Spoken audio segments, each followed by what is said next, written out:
maman, tu seras béni par rapport à la parole que tu écoutes. Est-ce que je parle à quelqu'un? La parole que tu écoutes, c'est la parole qui va te transformer. Parce que la parole prendra vie au-dedans de toi. Parce que quelle est la parole que toi tu écoutes? Parce que la Bible dit que tu dois écouter la parole inspirée. Si tu n'écoutes pas la parole, parce que toute la parole, la Bible nous dit, la foi c'est une pharmacie. Mais j'aime beaucoup le livre de Romains 19. Il dit, si tu confesses ta bouche, tu crois dans ton cœur que le Seigneur Jésus-Christ est resté dans ton mort, tu seras sauvé. Tu dois d'abord croire dans ton cœur. Parce que Dieu dépose des paroles dans nos cœurs. Parfois Dieu veut parler sur ton oreille, tu n'écoutes pas. Il veut ouvrir les visions, tu ne vois pas. Le problème c'est quoi? C'est à toi de disposer ton temps.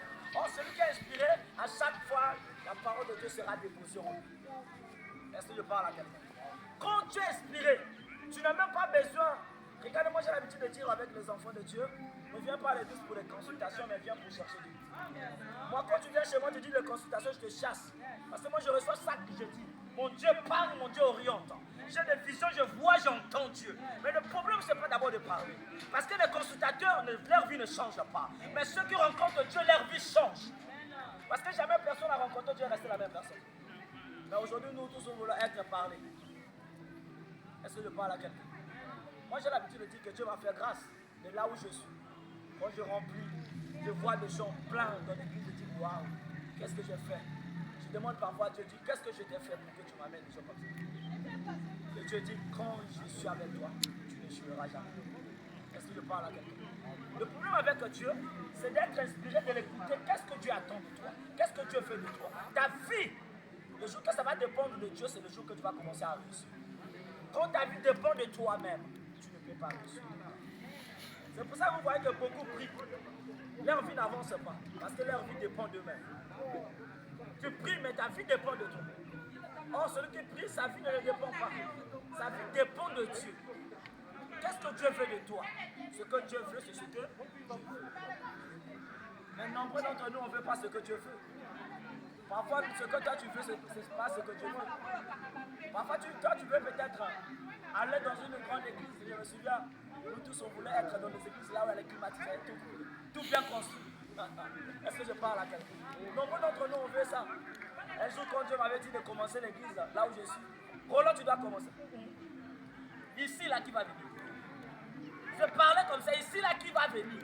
Oh, Dieu laisse. J'arrivais un jour sur le prophète de l'État, je lui ai dit, regarde ce que tu es en train de me chercher. Chez moi, là-bas, dis-moi d'abord qui va venir là-bas. On est en train de résister. Mais je vais commencer là-bas, maman.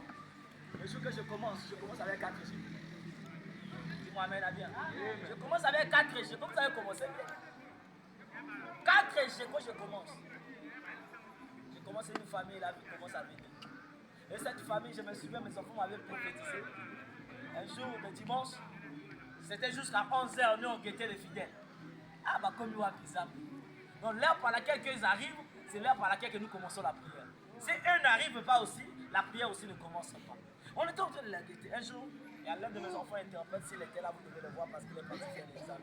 C'est un enfant vraiment, je dis à chaque fois que Dieu est béni, c'est là où il est. Ce sont mes enfants quand je marche avec les enfants jeunes, là je dis, quand je les vois exercer l'œuvre de Dieu, je dis waouh. Mais quand on avait commencé, tu ne peux pas croire qu'un jour ici nous sommes arrivés. Mais on était là. Et un jour lui me dit, papa, aujourd'hui toi tu es en train de guetter des fidèles. Mais demain c'est eux qui viendront te chercher. Je les voyais comme ça. J'ai la foi. Hein? Dis-moi amen, viens. C'est lui qui est en train de me dire, j'ai dit non, pas de problème. On était toujours sur l'autre mondier là. Ah, on sait, les fidèles n'ont pas quoi.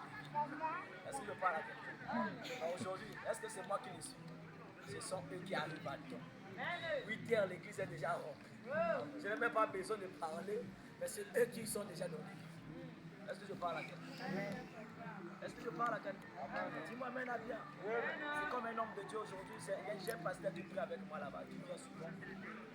Depuis qu'il a commencé à prier avec moi, il voit la grâce, il est venu passer du temps avec moi. Il dit, mon pasteur, moi je ne sais pas quand je suis avec toi, je vis une autre chose.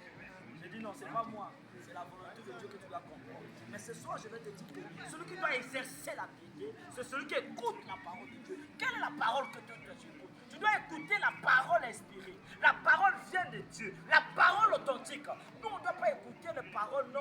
Bien aimé, on avait l'habitude de prêcher la parole de Dieu, qu'il faut avoir une vie de la pauvreté pour entrer dans le royaume de Dieu. C'est sur la terre que tu vas construire. C'est sur la terre que tu vas hériter de grandes choses. C'est sur la terre que toi tu vas marquer ta vie. Mais le problème, ne cherche pas d'abord le bien terrestre. Cherche d'abord la première propriété dans ta vie. Cherche d'abord Dieu.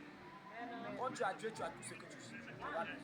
C'est pour ça que tu dois écouter la parole de Dieu. C'est pour ça que là, l'apôtre Paul te dit, toute inspiration, toute écriture est inspirée de Dieu et utile pour enseigner, pour convaincre, pour corriger, pour instruire dans la justice.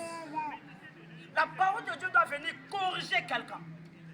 Là où tu fais le mal, on ne doit pas te cajoler, on doit te dire laisse-moi l'impudicité, laisse-moi cette vie de calomnie, laisse du mensonge pour que Dieu te bénisse.